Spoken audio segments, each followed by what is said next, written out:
एक शादी तो होने दो। ये कहानी शुरू होती है कमला भवन से, जहां दो देवरानी जेठानी बहनों की तरह रहती हैं। भाभी, आज नाश्ते में क्या बना लूं? कल रात को मैंने जो आलू प्याज की सब्जी बनाई थी वो तो रखी हुई है, बस पराठे सेक लो, वही सब खा लेंगे। पर रात को करण ने खाना कहाँ खाया था? प्याज कहाँ खाता है वो? मैं उसके लिए अलग से भिंडी की सब्जी बना देती हूँ। और फिर प्रीति नहीं कहेगी, वो भी तो बासी साग सब्जी नहीं खाना चाहती, फिर उसके लिए भी तो सब्जी बनानी होगी ना। ये सुनते ही प्रीति अपनी ताई से कहती है, मेरी तो बस ताई ही है, आप ना देखे तो मम्मी तो कोई भी ध्यान ही ना रखे। वो तो आप ही थी इस घर में, मैं पल गई, वरना मम्मी को पूजा पाठ के अलावा कुछ सूझता भी है क्या भला? नहीं नहीं बेटा, मम्मी के लिए ऐसा नहीं बोलते। बताइए, तो देवरानी जेठानी के बेटे के लिए लड़ रही है और जेठानी देवरानी की बेटे के लिए। मानना पड़ेगा भाभी, आप दोनों को 34 साल हो गए मुझे देखते हुए, आज तक आप दोनों में किसी बात पर बहस नहीं हुई। इसी तरह सारी देवरानी जेठानियां रहने लगे, फिर तो हर घर स्वर्ग बन जाएगा। तभी हाथ में सब्जी लिए श्याम घर के अंदर आता है। हमारा घर स्वर्ग से कम है क्या कमला? चारों बच्चों के लिए आम लेकर आया हूँ और सभी के लिए समोसे। कोई लड़ाई झगड़ा ना हो, इसलिए सब कुछ सब में बराबर से बटेगा। आप इन सबको बिगाड़ दोगे भैया। और तू क्या समोसे को हाथ लगा रही है प्रीति? तेरी तो डाइटिंग चल रही थी ना। डाइटिंग की जरूरत मुझे नहीं, करण भैया को है पापा, क्योंकि शादी की उम्र उनकी हो रही है। अब उनकी शादी हो जाए फिर तो ज्योति दी का नंबर आएगा, तब जाकर मेरा नंबर है, तब तक मुझे खाने दीजिए ना। प्रीति तो ये कहकर चली जाती है और उसकी इस बात को कहने के बाद पूरे घर में सन्नाटा फैल जाता है। बात तो ठीक ही कह कर गई है बिटिया, 32 का हो गया है करण, अब उसकी शादी नहीं करेंगे तो कब करेंगे आप लोग? कल की बात है, वो राकेश भैया नहीं है जिनके घर में काम करती थी, वो लोग ना आपस में बात कर रहे थे। लगता है कमला निवास के लोगों की जेब ढीली पड़ गई है, जो अपने बेटे की शादी के बारे में सोच नहीं रहे। इस राकेश के बच्चे को तो अभी ठीक करता हूँ। पिछले महीने खुद मुझसे 10,000 मांग कर लेकर गया है और हमारी पीठ पीछे हमारी बातें बना रहा है। आप शांत हो जाइए ना जी। क्या भैया आप भी ना, हमने कौन सा सुना है राकेश को ये सब बोलते हुए। काम वालियों की तो आदत होती है इधर का उधर करने की, दो का चार लगाती है ये सब। आप शांत हो जाइए, मेरे हाथ में बहुत रिश्ते हैं, मैं चलाता हूँ बात। और क्या था, पूरा घर करण के लिए लड़की ढूंढने की तैयारी में लग जाता है। उसके सारे भाई बहन फ़ोन करके अपने दोस्तों को ये बताना शुरू कर देते हैं कि उन्हें अपने भाई के लिए एक लड़की की तलाश है, और घर की बहुएं अगल बगल के पड़ोसियों, अपनी सहेलियों और पंडितों को इसकी खबर दे देती है। और नहीं तो क्या पारो, घर में जवान बेटा है और शादी का नहीं सोचेंगे क्या हम? वो तो बस करण अपने काम में इतना व्यस्त रहता था कि उसके पास शादी के लिए वक्त ही नहीं था। तो जानती है ना ज़माना कितना बदल गया है आजकल। पहले करियर है भाई, फिर शादी। पैसा ही नहीं रहेगा तो लड़की को खिलाएगा क्या? पर अब उसे जब लगा कि भाई अब तो मैं सेटल हूँ, तो उसने सामने से कह दिया कि अब देख लीजिए लड़की, इतना कमाता है हमारा लड़का, वक्त थोड़ी ना लगेगा अच्छी लड़की मिलने में, बस हमारे करण को भानी चाहिए। बाकी तो तू जानती है कोई बुरी आदत नहीं है हमारे करण में, ना पीता है, ना खाता है, ना गंदी ज़बान बोलता है, ऊपर से 8 बजते बजते घर के अंदर। हाँ भाई। हाँ, करण तो सीधा ही है, पर उसकी उम्र कितनी हो गई है? मेरे बेटे के साथ का ही तो है ना, 32-33 का तो हो ही गया होगा ना। काम के चक्कर में इतनी भी देर नहीं करनी चाहिए थी, है ना, शादी ब्याह में। मुझे तो लगता है इस उम्र में उसके लिए लड़की ढूंढने में बड़ी तकलीफ होगी तुम लोगों को। सभी अपने अपने हिसाब से करण के लिए लड़की ढूंढ रहे थे। रात के वक्त श्याम और भीम अपने काम से वापस घर लौटते हैं, जहां सामने पंडित जी को बैठा देखकर भीम कहता है, पंडित जी क्यों आए सुमित्रा? सुबह सुबह सुमित्रा जी ने मुझे अच्छे घर की लड़कियों का रिश्ता लाने को कहा था, और देखिए बिना देरी किए मैं रिश्ता लेकर पहुंच गया। काम में देरी नहीं होनी चाहिए। तुम लोगों को ना बड़ी जल्दी रहती है। सुबह बात हुई और तुम लोगों ने अभी मोहल्ले में ढिंडोरा भी पीट दिया। इतनी जल्दबाजी करने की क्या जरूरत थी? मैंने कहा था ना मेरे हाथ में रिश्ते हैं, मैं करवाऊंगा शादी करण की। अब माफ़ कीजिए पंडित जी, आप जाइए, कुछ ज़रूरत होगी तो हम बुला लेंगे आपको। सोमती बेटा, बस तुम्हारा चेहरा देखकर तुम्हारे बुलावे पर आ गया, वरना जिस हिसाब से हर बार तुम्हारा पति मुझे वापस भेज देता है, ऐसा आपके घर में कोई पंडित नहीं आएगा। मेरी गलती हो गई, यहाँ आ गया। आप लोगों के घर ये शादी का नाटक तो हर साल ही शुरू होता है और अगले दिन सूरज निकलते निकलते ख़त्म हो जाता है। पर मुझे लगा था जिस हिसाब से करण की उम्र निकल रही है आप लोगों को बुद्धि आ गई होगी, पर नहीं, अब तो डाइवोर्स वाली लड़कियों का ही रिश्ता मिल सकता है करण के लिए। ये कहकर पंडित जी चले जाते हैं और करण की शादी का जो वेग कमला निवास में उठा था वो खत्म हो जाता है। अरे आप लोग सब उदास होकर क्यों बैठ गए? अभी उम्र ही क्या हुई है मेरे करण की? अभी तो बहुत उम्र है, कोई बात नहीं है हड़बड़ाने की। सुबह से ये सारा नाटक करण देख रहा था और जैसे ही भीम की बात उसके कानों तक जाती है, करण अपने कमरे से बाहर आकर सभी के सामने प्रीति से कहता है, अरे पता है प्रीति, ये साल शादी के लिए सबसे अच्छा है।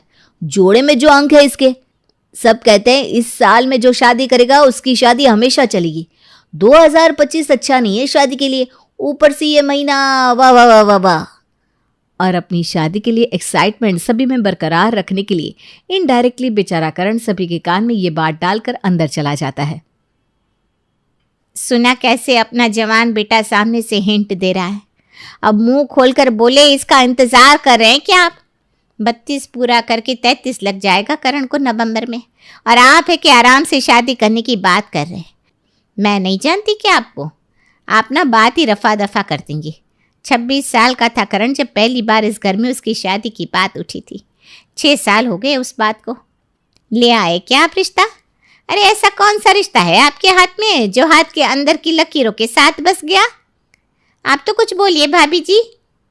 मैं क्या बोलूं, भीम जी ने जो सोचा है ठीक ही सोचा होगा। आ गई ना आप फिर इनके झांसे में। एक नंबर रिश्ता है मेरे हाथ में कह कह कर तो लड़के को 32 साल का कर दिया। मुझे नहीं पता, मैं तो कल ही पंडित जी के पास जाऊंगी और लड़की वालों के परिवार का एड्रेस ले लूंगी। करण को जैसे ही पता चलता है कि उसकी चाची उसके लिए लड़की वालों का एड्रेस लेने जा रही है, उसकी खुशी का ठिकाना नहीं रहता।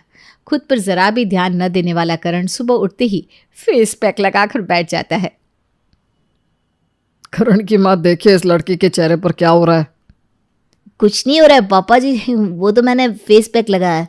वो क्या ना, चाची आज लड़की वालों का एड्रेस लेने जा रही है।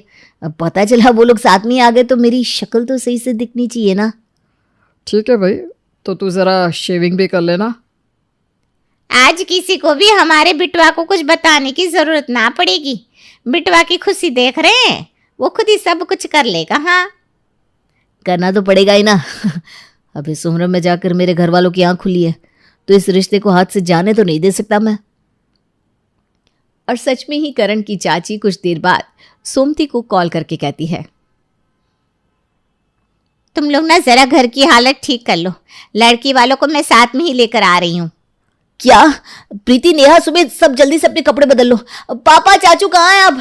अरे कोई चाचा जी को बुलाओ यार, लड़की वाले आ रहे हैं। मैं पर्दे बदलता हूँ। घर की क्या हालत कर रखी है तुम लोगों ने। अरे आप तैयार हो जाइए भैया, हम है ना सब कर देंगे। पूरे कमला निवास में भागा दौड़ी मच जाती है। आखिरकार लड़की वाले जो आ रहे थे और कुछ देर बाद लड़की वाले कमला निवास पहुंच जाते हैं। करण दरवाजे से लड़की वालों को अंदर लेकर आता है और लड़की वाले जैसे ही सोफे पर बैठते हैं, भीम कहता है, आपकी शक्ल किसी से मिल रही है। वो कोलकाता के नीरज टेक्सटाइल वाले आपके रिश्तेदार लगते हैं क्या? अरे भाई साहब, आपने तो बिल्कुल सटीक बताया। आपको कैसे पता चला? हमारा काफ़ी अच्छा फैला हुआ बिजनेस है, इसलिए ये इधर उधर बाहर आते जाते रहते हैं। सभी व्यापारियों से जान पहचान रहती है इनकी।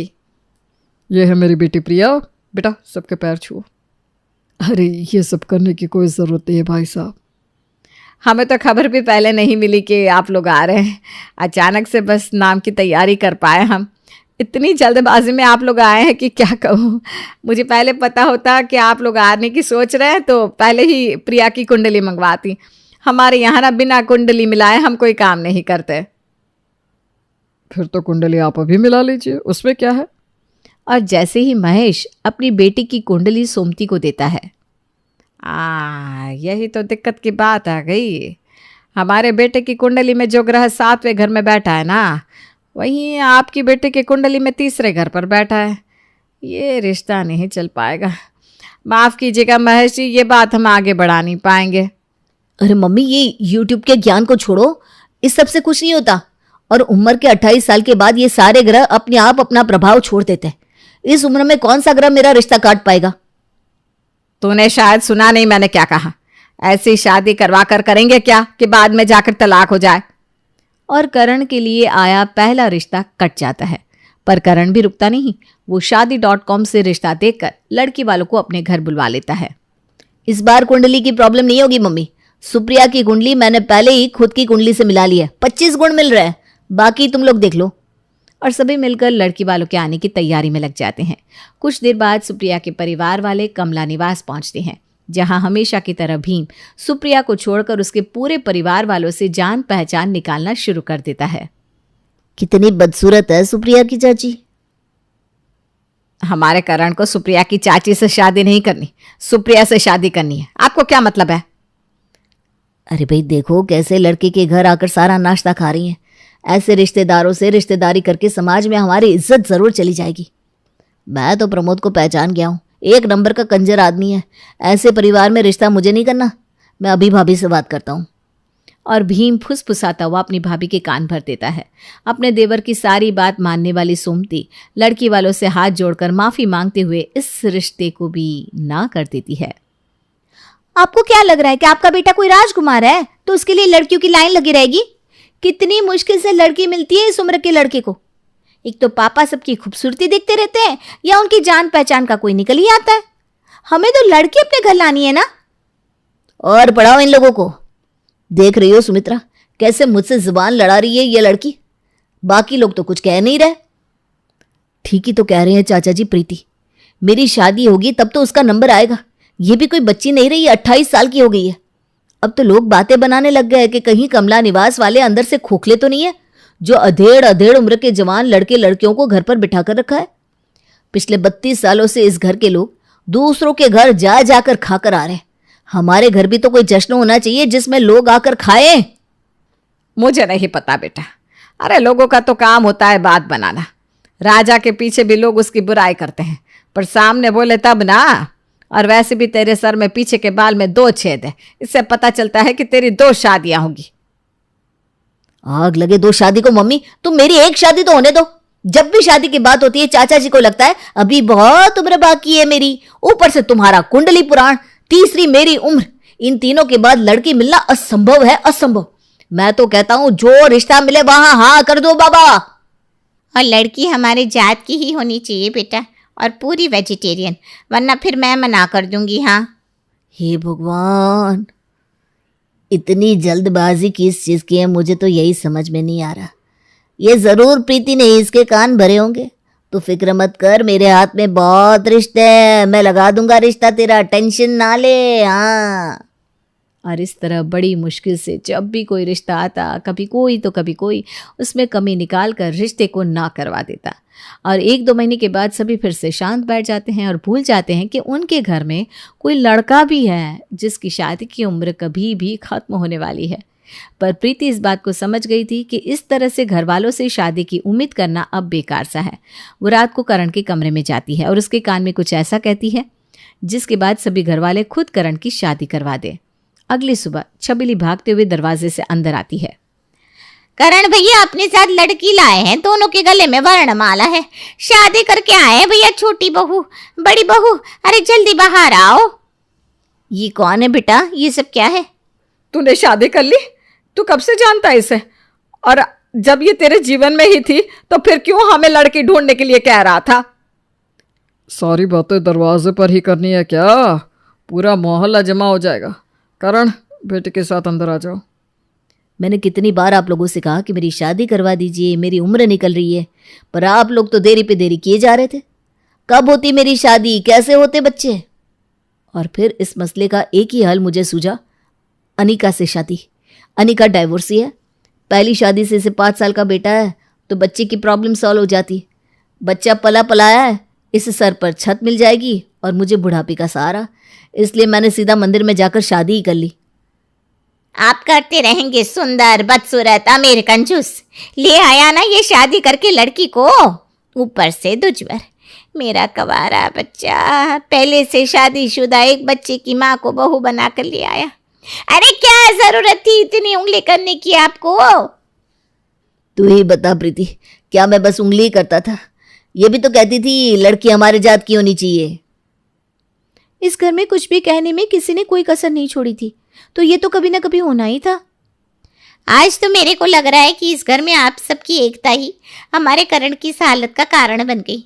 सभी को अपनी अपनी राय देनी थी और कोई भी दूसरा पहले की राय को काटने को तैयार भी नहीं था। कम से कम सोमती भाभी आपको तो समझना चाहिए, बेटा तो आपका है। मुझसे तो बहुत बड़ी गलती हो गई, अब क्या होगा?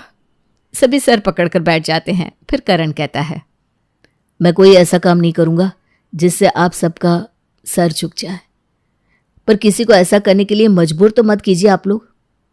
अनीता एक एक्टर है। अब आप लोग देरी मत कीजिए, जो रिश्ता हाथ लगता है उसी से ब्याह करवा दीजिए करण का।